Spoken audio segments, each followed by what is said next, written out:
everybody. Ready to let it fly here on this Monday on the Maize and Blue Review. Let it fly, talking Michigan football here in July. I say no better time, but no better time like the present. It's always a good time if you arrive at that conclusion, if that's what you're shaking your head saying. There's never a bad time to talk Michigan football. That's how I operate. So, yeah. No time like July the 22nd to talk about Michigan football. Coming off a national championship and looking forward to the upcoming season, defending the championship. And Michigan had a big recruiting weekend. I'll give you some thoughts on the barbecue that took place in Ann Arbor. I'll ask you as we inch towards August. Where's your focus as a college football fan, as a Michigan fan? What are you focused in on? We'll focus in on this Cleveland.com poll, the annual poll that Cleveland site. I think they've been doing it for over 20 years. They poll a couple media members from each Big Ten town, and because the Big Ten doesn't have a preseason Big Ten media poll, so Cleveland.com took it upon themselves. Nice job to put together a poll, and it's out.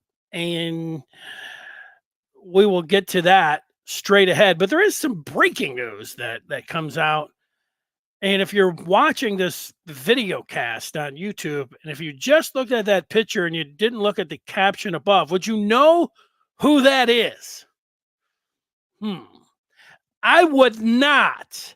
Now, maybe if he had a Central shirt on and some of those Knight Rider glasses, that would have been an easy tip-off. I don't know how else. If he was in the stands, pretty average-looking Joe, but his name is Conner Stalions, with a light behind him. Looks pretty ominous. Looks like he's in a basement or so. I don't know what he's in. He's just, it's a Netflix show that's coming up at the end of August.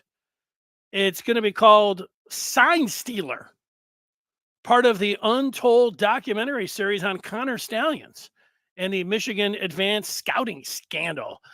That is coming your way, along with the book that Armin Katayan and another guy wrote, that has a large part about Michigan and Harbaugh, and why Harbaugh was, I think, how they're presenting it, chased to the NFL. So a lot of that Michigan stuff coming up. They're cashing in on that Michigan natty before the start of the season, getting everybody going. What is your interest level in Sign Stealer? I'll be interested to see it. I'll watch it. I'll see. I always thought that it was a bigger deal than they let on with it. Like, I would have bet all of my money when it was going down in the second half of the season last year that, one, there wasn't going to be any suspension in season. I guess I don't know what number two is. That was number one. I didn't think that there would be. I knew that Michigan wasn't going to voluntarily say, "Oh, yeah, here we are. We're looking for a national championship. We're just going to take our coach off the field." I knew that wasn't going to happen, and I did not think, based on the history of college football, of me watching the sport, that they were going to take a coach and in the conference commissioner would, take him. I was going to say physically take him. I didn't do that. Felt like it. Physically taking him off the sideline. So it was a big time drama. As it's unfolded, it feels like what we all thought there at the time, that because this is Michigan and they're undefeated and they've got a coach that draws a lot of interest. You could put Harbaugh's name up there. They call it on the internet farming for engagement. Harbaugh was right up at the top of that engagement farming. Anytime you put his name on, couple that with an undefeated season, and then you had a little scandal, in there, and it made for a big time drama. Now this summer there weren't reports, but there were a few folks that were thinking that they had a line to the NCAA, or the NCAA told someone at Michigan something, and it seemed like the insiders, most of them, and I'll put Josh Henschke, the fine publisher at the Maize and Blue Review, in this group, he heard that same story, that when it came out, that when the, whatever you want to call, notice of allegations, or when the final judgment came out, if there was going to be, as the rivals were all like, oh, Michigan's going down, they'll rue the day they won the national championship, you just wait. And then I think it would have been, I didn't ask Josh where he got his information from, but he had said that in essence it was going to be a slap on the wrist. And it seemed like that was echoed across the Michigan media, whoever they were getting that information from, and everybody was like, yeah, woo, there's nothing. But that was more than a month ago. And is the NCAA just waiting around? So, like, I don't know, Big Ten coaches meetings, and they're going to, throw that out there, try to jazz things up. Are they too going to wait until maybe they want to see an advanced screening of the Stalions story by Netflix before they render any verdict? I don't know. It's still there.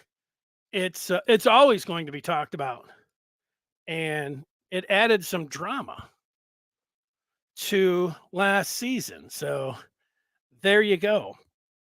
Scott getting in on Stalions. And, not only is Hadley used to come in about once a year, and now here he is on the feedback right off the bat. And Hadley is saying the media poll is a joke, picking Michigan fourth behind Penn State. He agrees with the first two picks and totally agree where they're placed. Moo you, he could see them finishing last. Yeah, well, hey, if you want to get worked up, and Hadley, I have had the morning myself. At one point, I feel like I spend, whatever you spend your free sports time doing. A lot of my free sports time lately has been thinking about, oh, will Michigan win this game? Will they win that one? How they'll end up doing? How the other teams will end up doing? And I think I spent too much time considering the results, and do I get worked up when I see a poll? I saw, what did I see? Yes, was it this morning or yesterday? I think it was yesterday. This Nate Davis that works for USA Today, he always puts out his NFL predictions, and I'd went game by game and team by team and made my own NFL predictions, but Davis came out with his and had the Lions not winning the Central and not making the NFC Championship game, losing to the Packers, I believe is how he had it unfolded. I was like, this guy's a clown, so that's a natural reaction when you see somebody that whether it's a team you like, or you think that the view is slanted sometimes. I think you feel like if it's not something you like, you automatically go to number two, like it's slanted coverage. Nate Davis must be a Packers fan. All of these guys in the Big Ten must be Ohio State fans or James Franklin fans. And hey, maybe they are. So what are we even saying anymore? Most of the people that work in the media, they graduated from the school. Hey, it's great for them. They graduated from the school, and they just take the pom-poms right from the student section and they take them right into the media. And then, the fans have kind of eaten it up. They kind of like it like that. Like, hey, where's our cheerleaders? Where's our guys to blow back? Now, let's look at what Hadley's talking about in this media poll. Cleveland.com came up with it. Let me see. Let me just take this part off. I like putting that little afternoon live thing up in the corner, but then I can't see what I've put up there. All right. So here they had Pretty easy. 27 people taking place took part in this Cleveland.com poll. So whether you want to say that's not that many or that's a good account, I would have thought that they would have got 2 media members from each town. So it looks a little light on the voters myself, but say 27 is better than nothing. They have Ohio State number one. If I was voting in the Cleveland.com poll, I would put Ohio State at number one, too. People seem to have a problem with Oregon at number two. And the same thing like Hadley was talking about with Penn State. When you look at Penn State's schedule, Penn State does not play Michigan. Penn State they also do not play Oregon. That's a big break when it comes down to it. And then as far as Oregon goes, Oregon plays one tough game away from Autzen, and that is at Michigan. If you go through the Oregon schedule, they're playing the Vandals of Idaho. If I would have offered you $100, would you have known that Idaho's nickname of their football team was the Vandals? The Idaho Vandals, Boise State. Boise State doesn't seem like the Boise State of a few years ago. The Oregon in-state game, Oregon State. I don't think the Beavers are the team of last year or any other time. That seems pretty easy to me. All of those games are in, I was going to say in Eugene, but I see that they do have to travel to Corvallis. So at Oregon State, you can say, that's an in-state rivalry. Okay, let's say that. Traveling to UCLA. UCLA is supposed to be at the bottom of the Big Ten, just like Hadley Spartans are supposed to be down there at the bottom. So here's the big game, October the 12th. You got that one circled. You got that one underlined. That's in Eugene. Ohio State and Oregon will play October the 12th. We will all be watching that game for sure. But look at the rest of these. At Purdue, Illinois, that's in Eugene. Those seem like dubs. Michigan, November the 2nd. They got to go to Ann Arbor. Other than that, Maryland at Whiskey, and then they get a break before they play Washington. And the experts, I'm going to put myself in the expert category. But Washington loses everyone. Michigan loses their whole offense and their head coach and their staff. Washington loses everyone on both sides of the ball. Nobody feels like Washington is going to be able to do anything. In large part, when these media members, these experts, I put media members in air quotes, I should have said experts in air quotes. When the media members, these experts, when they're making these picks, a lot of these guys are probably old enough to know who Beano Cook is. Beano Cook was this college football analyst who I enjoyed listening to, especially if I had a drink or two. The Beano Cook thought everything, the world revolved around Notre Dame, Penn State, and the schedule. And if you wanted to say, hey, Beano, how do you think Michigan would do? He would say, I don't know, because they'll have to play Ohio State automatically being on the road. But I think Beano would probably like Michigan because they have Texas at home and they have Oregon at home. But I think that's the thing to remember about both Penn State and Oregon. Oregon doesn't really play anyone except Michigan on the road, and Penn State does not have to play Oregon this year in the regular season. And they also are not playing Michigan. Those are two big misses for the Nittany Lions. Now, look, I watched Drew Aller play against Illinois last year and obviously against Michigan, and he looked terrible. He looked like Shea Patterson against Alabama when Michigan played him in that bowl game where Shea couldn't throw the ball 20 yards down the field and hit the broad side of the barn. Aller was like that all year. maybe he takes a big step forward. You know, he's a big time recruit, big kid. He passes the look test. You go out there and say, God, this guy looks great, but he can't throw the football.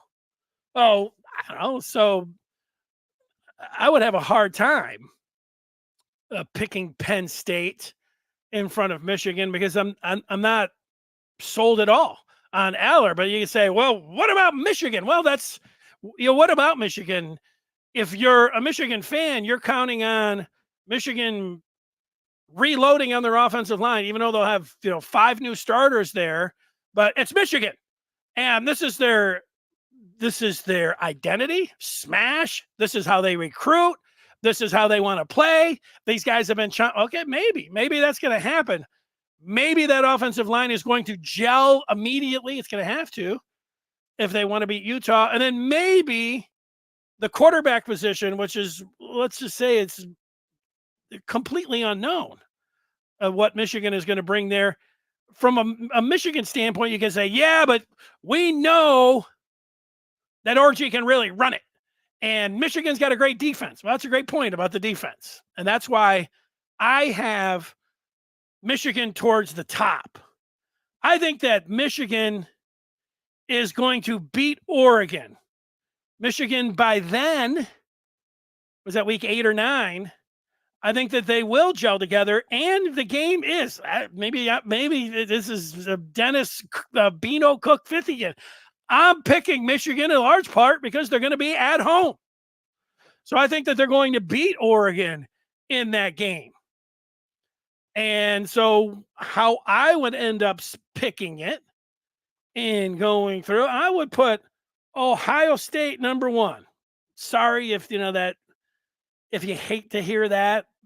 That's my pick. But I have Michigan at number 2. Right there.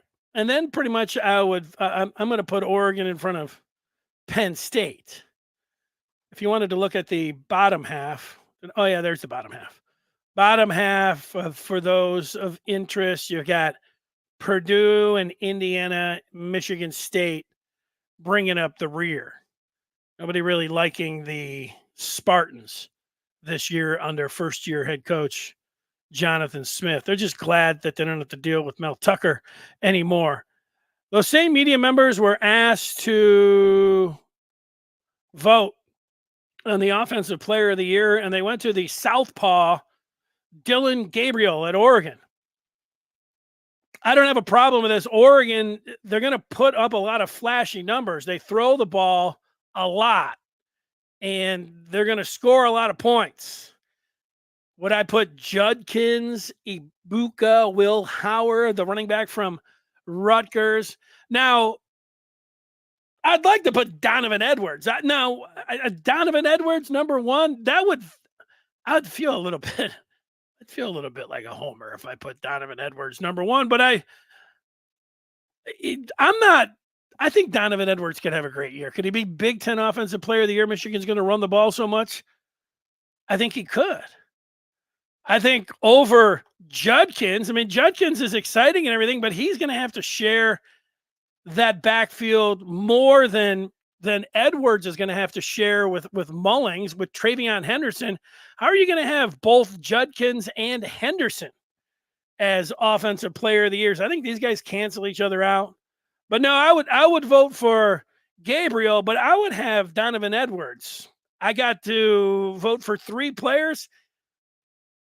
He would be in my top 3.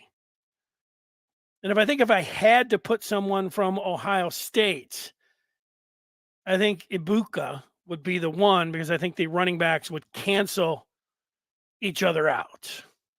On the defensive side, I think the top 3 votes here are right in line. I would say, automatically my put Caleb Downs is an impressive football player, not as impressive as Will Johnson. Would I put Graham too? Probably, but I would put Downs in the top 3.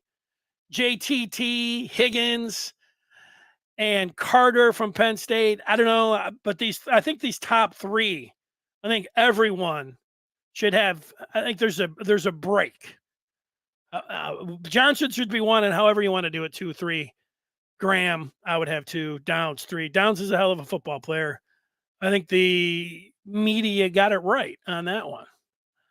Now, they predicted the Big Ten title game. My prediction for the Big Ten title game, I'm just going to make the prediction. I think Michigan's going to lose to Texas. I think they're going to beat Oregon. I think they're going to lose to Ohio State.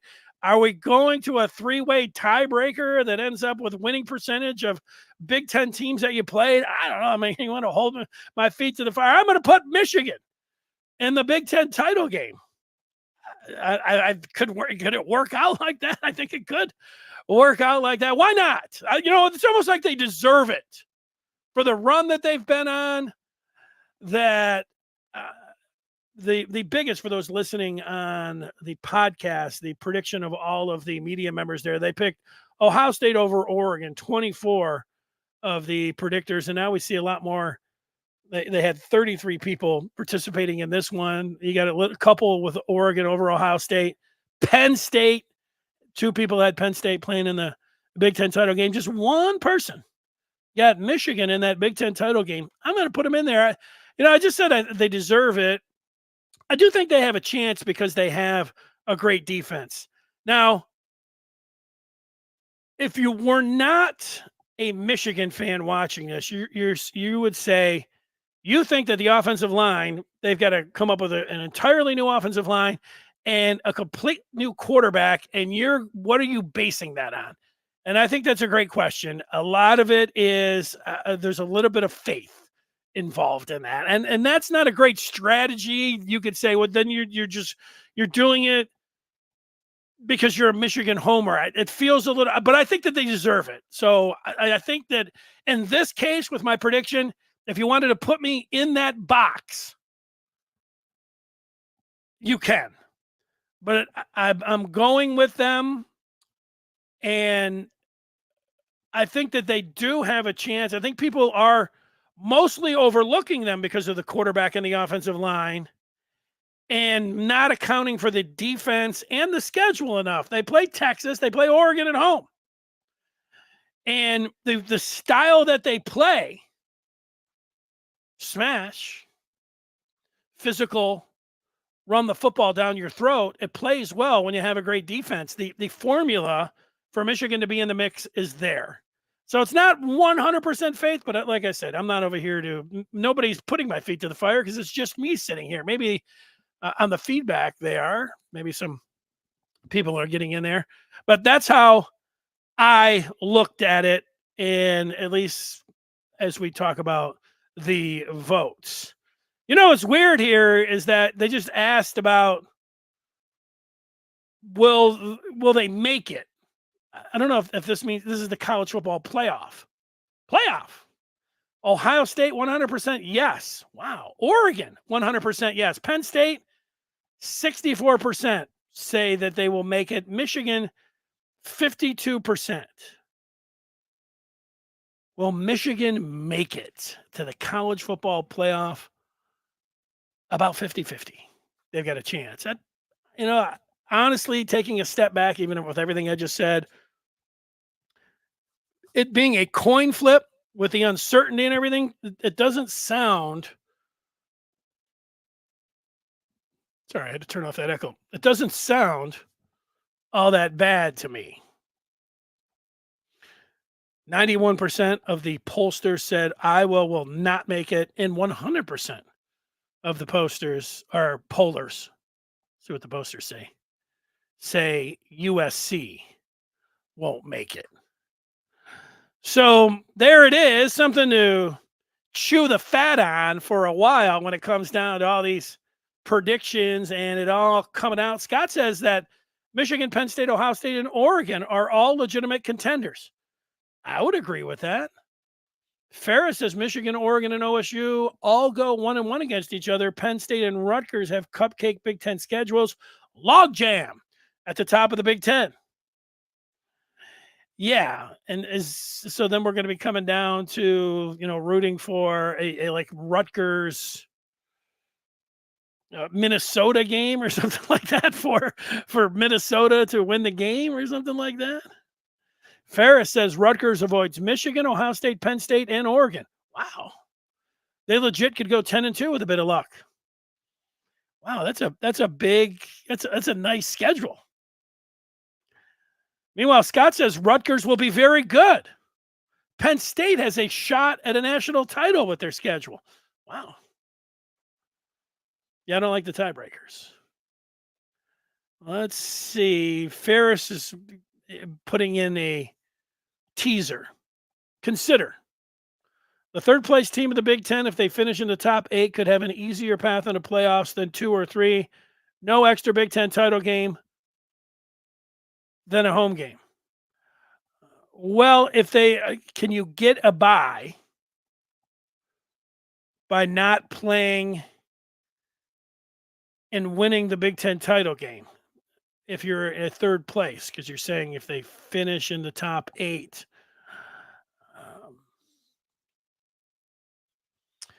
The 4 teams that are ranked the highest, they all get buys. How many buys are there? I thought there were only 4. So I think that you're going to have to play an extra game if you don't get to the Big Ten title game. I could be wrong about that. Talking off the top of my head. If there are more than 4 buys, I mean, there's 12 teams and then there's 8. There's 4 buys. So I don't think this is correct, or I could be reading it wrong. Let's see. Scott had for some predictions on the barbecue. Jerry D, 10 clean ribs. Scar 8, 50 and 6. The tainted poll. Tainted. Ferris wants to know about Babalola. I'll give you an update on Babalola coming up here. Let me read some more of the media doesn't know squat. Agreed. I'm not going to the Mel Tucker, any Mel Tucker sets. I think this is a good way to think about it if you're a Michigan fan. Jay loves flying under the radar. Let OSU get all the preseason and off-season love. That's right. What are people talking about? Rutgers, all of a sudden. D-Rob says, of course, Cleveland would put Ohio at number 1. Yeah, it's Cleveland.com who has the poll, but I think that they poll or they select 2 media members from each Big Ten town. So just because it's Cleveland.com, but I understand why you would say that and you think it's biased, so that's it. Okay. We could sit here all day. And Mr. Martini said Rick Meyer will win 2 Heismans. That's right. He did say that. D-Rob, they said that J.J. McCarthy couldn't throw the ball, and what happened? The problem when you jump onto too many, like the media said, like J.J. McCarthy couldn't throw the ball deep until the last game of the first year that he started. Not last year, but the year before. J.J. McCarthy struggled throwing the deep ball. Whether or not you say he struggled, he was not connecting on any deep balls. He was not pulling the top off of any defenses. Now you could see the talent, and there were a few. I think of him putting the ball right on a couple of receivers, and them dropping it, and then missing a couple. But I would include whatever area you're putting him in, D-Rob. D-Rob, you're also the one that was saying that it's a Cleveland.com biased poll just because it's in Cleveland. Everyone said that JJ couldn't throw the deep ball because he didn't. Now, you just might have been a Michigan fan and said, it's just a matter of time that JJ will unleash the deep ball and connect. And you would have been right in this instance. But, come on. Let's be like the old they said JJ couldn't throw the ball. He couldn't throw the ball. Wow. Little hack Aller comparison. I wouldn't bet on anything without seeing the Michigan quarterback play. It doesn't matter until the games are played. Solid response. I knew Aller didn't have a chance against Michigan after he looked lost against Ohio State. I agree with that one as well. Let's get a couple more in here. We'll go to the barbecue, and I'll ask you where your focus is. Gavin is talking about Michigan State being terrible. Thomas is asking the question about Michigan beating Texas and Oregon. Well, my focus, which is coming up, is a part of this, Thomas. So stay tuned. I'll give you some of those predictions on that. Always good to see Mark involved, and he's talking about a scale of Warren, Tuttle, Orgy, Pascal. He said Cade's a 4, JJ's a 9, Forcier's a 4, Denard is a 10. Who is least and a pass runner rate? Warren, Tuttle, and Orgy. Well, on the pass scale, you had Cade as a 4. He was better than that. JJ, ultimately, I think that's a little bit high. So I don't know what you're saying. I think Orgy, I don't know, but say Denard's a 10 as a runner. I'll buy that. Are you looking for Orgy to be a 5 as a passer? I don't know. A little bit. You'd have to be sitting here with me, maybe explaining that ratio with me. Sometimes I'm not able to take it in as easy on the fly here as I read what people are saying and what they have going on. There's Ralphie coming in. Old Ralph.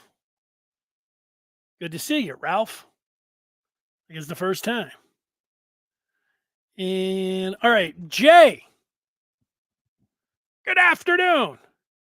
He agrees with me that people are overlooking us. A solid defense mixed with a solid run game is a great combination to have. I think we run the table again this season. Go Blue. How about that, Jay? How about running the table?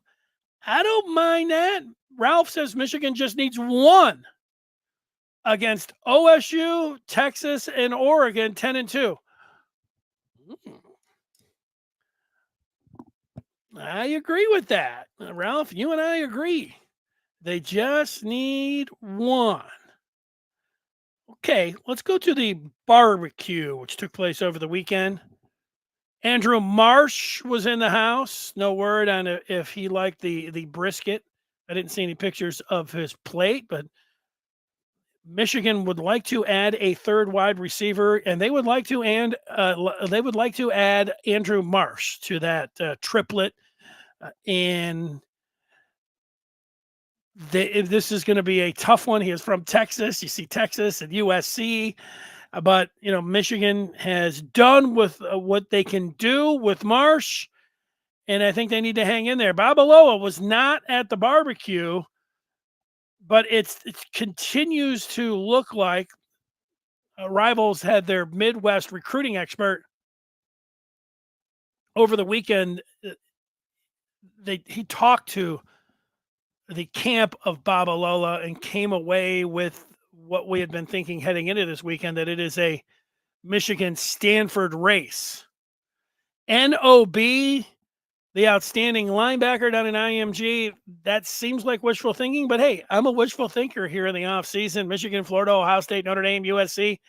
I say, why not Michigan? Why not? Michigan is playing the NIL game. It's a need. They can compete with any of those teams right there. And I got to answer my message here. No, I did not work Wednesday morning. Jaden Sanders, the athlete who's down between Michigan and Oklahoma State, he was in. That's one that I'm keeping an eye on. I feel like, that's a Michigan right there. Sanders, the Wolverines would love to land a big defensive tackle, and they really want this DJ Sanders. I think I have his name misspelled there. I think he has Sanders with a Y. He did not make the barbecue. Michigan is still in on him, but they're gonna play this one out until he makes a decision. And you'd have to tell me more about Miles. That's what's going on there. We'll get back to some more of the feedback here in a moment. If you want to know more about the barbecue, there was a list. There's following recruiting, and then there's following recruiting.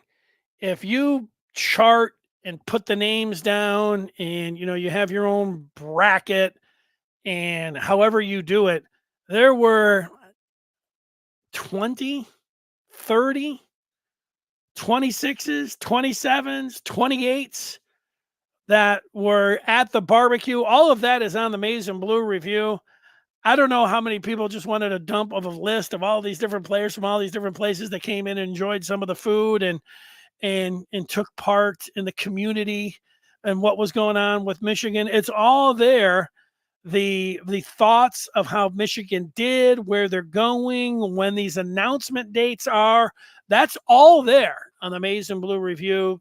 Point is, if you like recruiting and you want to know the nuance about it, that's one of the many reasons you would join up on the Maize and Blue review.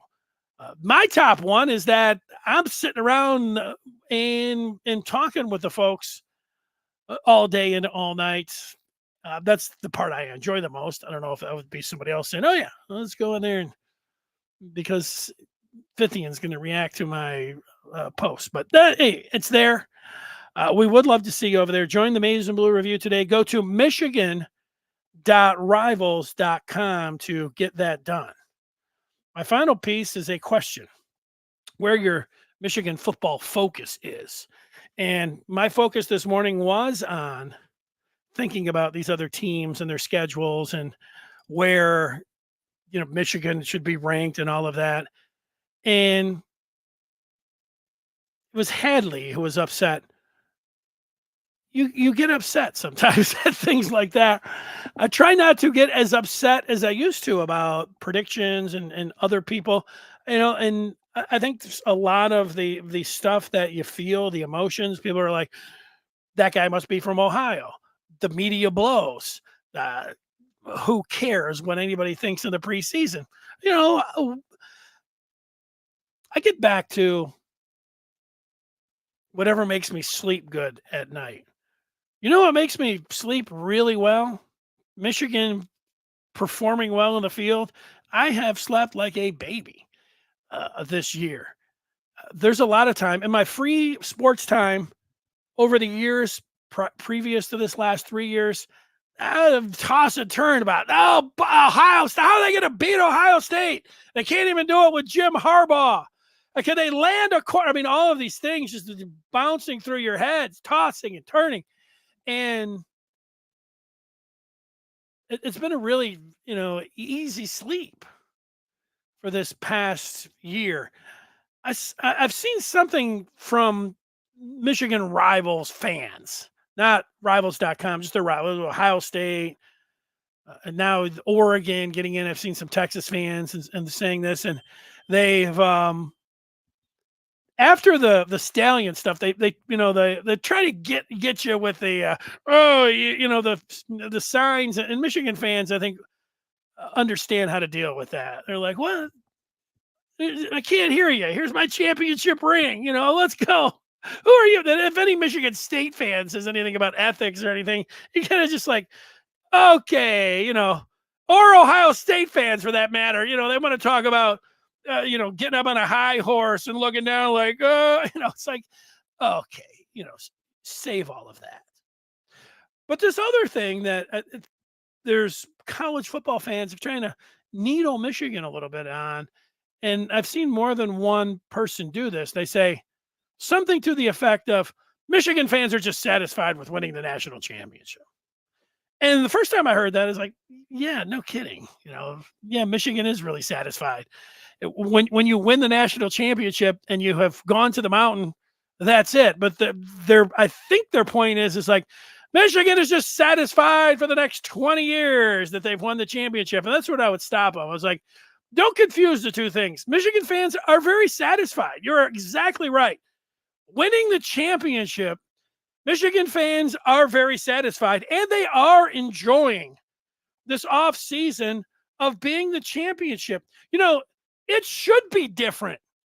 You shouldn't be like, if what do you want to be like, Texas, and sit around thinking we need to win or else, we're ready to fire. There's none of that going on. It's a new era with Michigan football with Sharon Moore.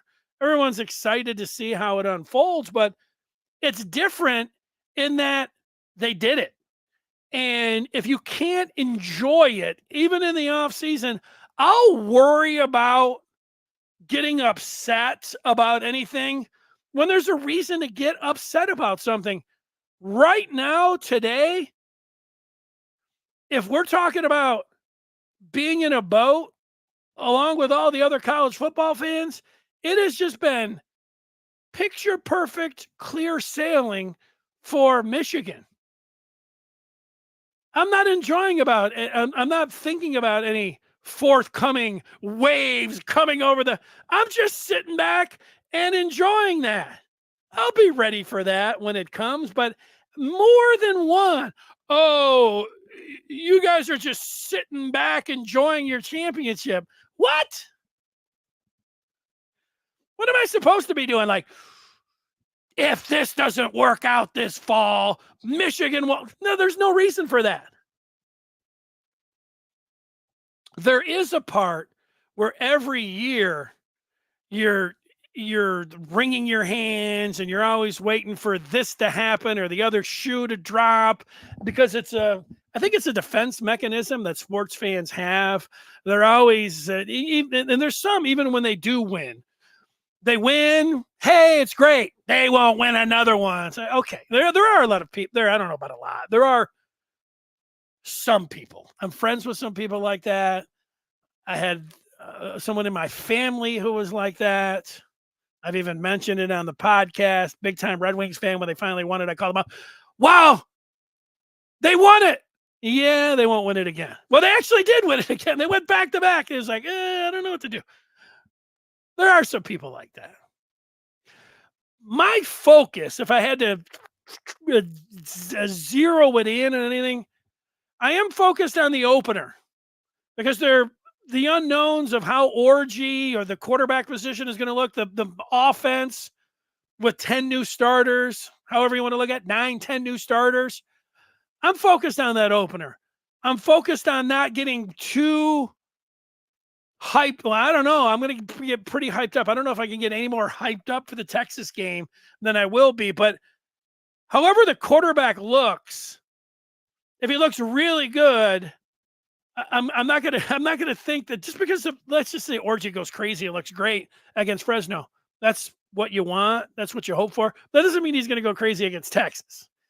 But I would say that if he doesn't play well against Fresno, that could be concerning. So my focus is on Orgy playing well, whoever the quarterback is playing well. I think it's Orgy against Fresno.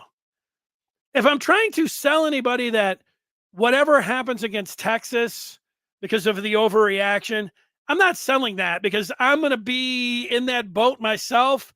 If Michigan wins against Texas and now they're like one of the top teams in the country, everything is going to be reset in a spot where the people that are talking about Michigan going undefeated, Michigan beating Ohio State 4 times in a row, Michigan getting about all of that is going to feel real. And it should.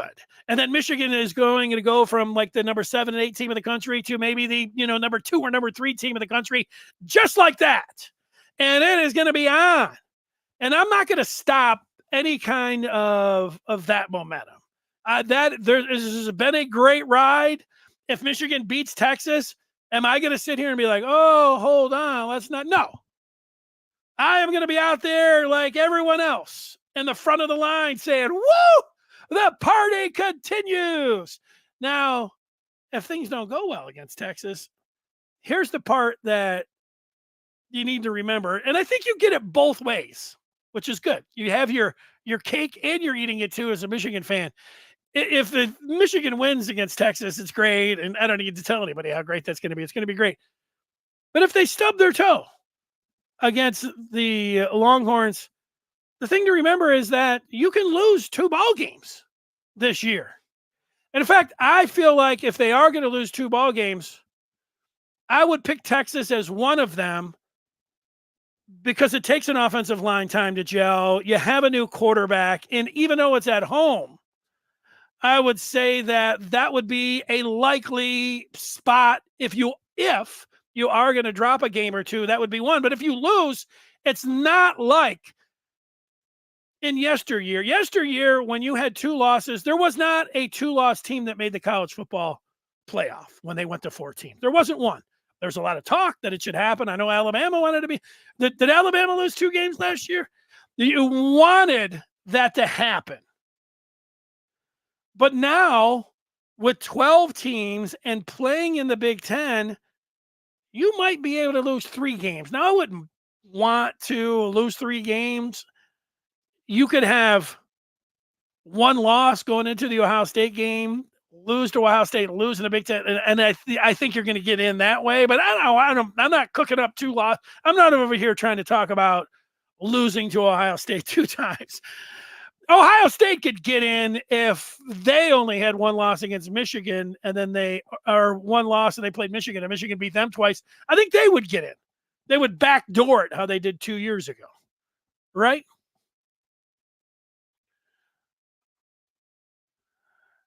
Yeah, well, I'm talking about 2 losses getting into the college football playoff. Playoff. You know what I'm talking about? Yeah, and yeah, and there you go. So there was the one, right? I don't. Was there any other one that was a 2-loss team? I don't think so. I checked it, but even when I checked it, I still even when you I don't know if this is just how my phone is set up. Maybe I should set it up a little bit different. But now when I Google something, instead of it sending me to a site, it just AIs it. And AI just like blows something up there. And I'm thinking, does AI know what they're talking about here? Because I AI'd or I Googled and AI told me that no team had 2 losses and made the college football playoff. But then, there you go. Shad's like, hey, what's up with this? So there's my focus. It's the opener and it's Texas. Your spirits should be high. Hopefully we do get to have, the last 3 years, culminating though with the championship. Woo! I'll take a Stallions Netflix special. I'll take a book from Armin Katayan about the price you have to pay. I'll take a bunch of college football fans all going up to this high ground and saying, "Oh, I'll take all of that." These last 3 years is sports wise have been the best. They have been the best run ever when it comes to Michigan. I would like to see that continue, just like you would. So you should stay and be in high spirits, be excited. I'll take some of the feedback here, a lot of it coming in that we had. Ralph pointing out some of those group of 5 teams that didn't get in. We must be getting closer to the start of the college football season because the punters is weighing in and we haven't seen him. He's the new Hadley. I don't know if I'm more excited or anxious about this season. Punters, be more excited. The anxious part, you shouldn't be anxious about this season. Mark is saying 1 or more playoff wins, I think, is the new standard. Yeah, well, that's good. I think making the playoffs, like if you make the playoffs, you're in this tournament. If you think about how it goes in the NFL, it's not always the team with the best record. You just get in. You don't want to be the last team in there. Like, you wouldn't want to start on the road in that first weekend.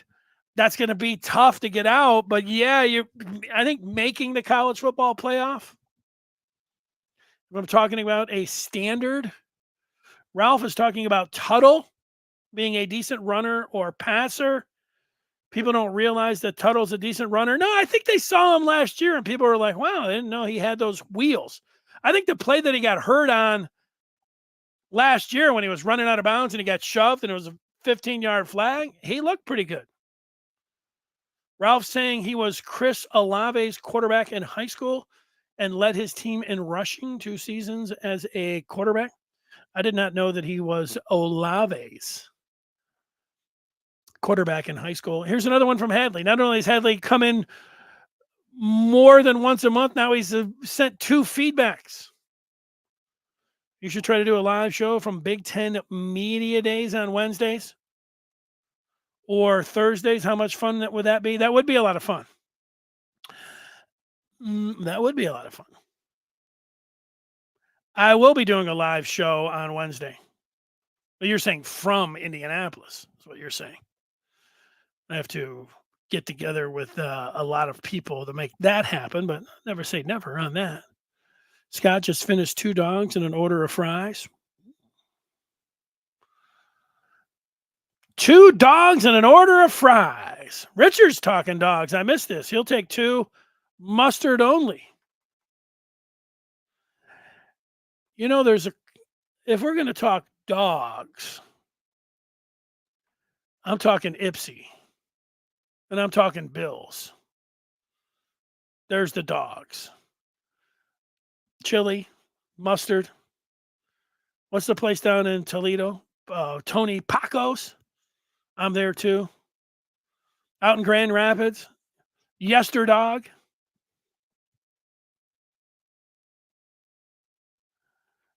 I don't believe what Scott is selling here. He says both Orgy and Tuttle will be able to lead Michigan to a great season. I don't know. Again, look, I went out there and put myself in the, hey, it's hope or faith. And that, I think, Scott, that's where you're probably coming from on, it doesn't matter who the Michigan quarterback is. It doesn't matter. Richard's happier being an optimist. That's good. I think I am too. I said Greasy couldn't do it either until the Rose Bowl. Yeah, I think, I don't know who, this is like the second or third time I've seen people comparing Greasy to Orgy. And I don't really see that. Greasy played a lot of meaningful snaps at quarterback at Michigan before his senior season. Ultimately, he had a great season and everything there, but I don't see the comparison. The Greasy, a lot more significant snaps than Tuttle. Now, you want to go game by game and look at it, and you could be like, you don't know what you're talking about. Maybe the person that hatched this particular comparison actually did do it, but I'm just going to go off the memory of thinking about Greasy in the year before. I think so. And he start the bowl game. It's Tuttle. That would be a bigger deal than playing a game at Wisconsin that Tuttle did, which would be his game. I'd have to look at those numbers, but somebody's doing it because that's more than one person now that it's said it. Maybe it's somebody like Joel Klatt, and then people are grabbing onto it. It could happen. Okay, it's happening. Training camp a week from Wednesday. The submarine will go down, and everybody will be like, "What's happening?" And nobody will know anything. It's okay. That's all right. And then it's happening where I remember last year I was telling everybody, just stay in the moment. It's going to be okay. And then it was the day after the British Open that I said, I can't handle it anymore. I'm ready. The British Open happened. And I'm still just hanging in there. I watched 10 minutes of Michigan, Ohio State from last year this morning. I was checking it out. There was the one pass that McCarthy threw to Kojo where JJ was sprinting out to the right. It was late in the second quarter, and he fired it down the sideline, and it looked like he was throwing it away, only for Kojo to come sliding in and catching the ball. And I'm thinking, how do you even make that throw? You're JJ McCarthy. Great catch, great throw. Joel Klatt's like, now I think JJ McCarthy's at 100% with the way he's moving and throwing the ball. And you could see that on the replay. That's what I took away. from the 10 minutes that I was watching. That great throw by McCarthy. Also, they threw the ball. It was a nice design. Had a fake to Donovan Edwards, and they looked this way. Then they went back to him. Then Donovan Edwards leaked out, caught the ball, caught like the front half of the ball. It wasn't a clean catch, but he caught it the front half with his fingertips and tucked it away, and went for just about 4 or 5 yards. And I'm like, yeah, throw the ball to Dono. That's a good idea. Let's see a little bit more of that this year. It's exciting. It's happening. It's on its way. Thanks so much for joining us.